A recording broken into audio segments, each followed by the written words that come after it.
Romeo की पत्री 8:1 में लिखा है, अब जो मसीह यीशु में हैं उन पर कोई भी दंड की आज्ञा नहीं है।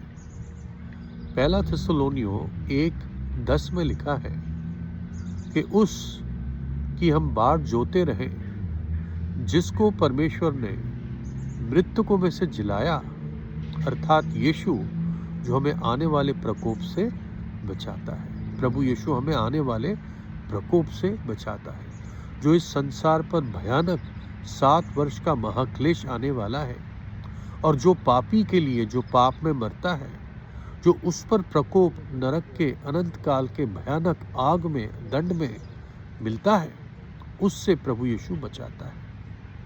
2004 दिसंबर की बात है। म्युलोबा एक गांव जो आके इलाके में इंडोनेशिया में छुपाया जाता है, और इंडोनेशिया में मुख्य पॉपुलेशन मुस्लिम है, वहाँ क्रिश्चियंस भी रहते हैं उस देश में। तो इस गांव में बाकी सारे मुस्लिम्स थे और 400 क्रिश्चियन रहते थे।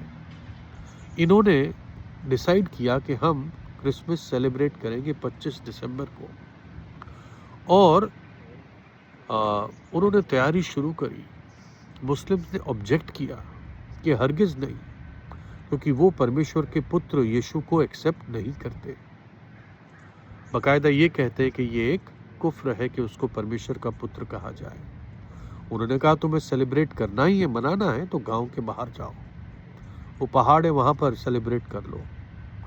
और इसलिए 25 तारीख के दिन में ये 400 क्रिश्चियंस अपना अपना सामान बांध के वहाँ चले गए कि रात हम वहीं बिताएंगे और फिर अगले दिन आ जाएंगे मनाने के बाद। और उस पहाड़ पर पहुँचे, उन्होंने प्रार्थनाएं, गीत, आराधना करके प्रभु यीशु का जन्म सेलिब्रेट करके, जबकि हमें मालूम है 25 तारीख को प्रभु यीशु का जन्म नहीं हुआ था, लेकिन क्योंकि प्रभु यीशु का जन्म हुआ था, उन्होंने वो मौका लेकर परमेश्वर की आराधना की। लेकिन 26 तारीख उनके पहुंचने से पहले वो निकले ही नहीं थे अभी तक पहाड़ से।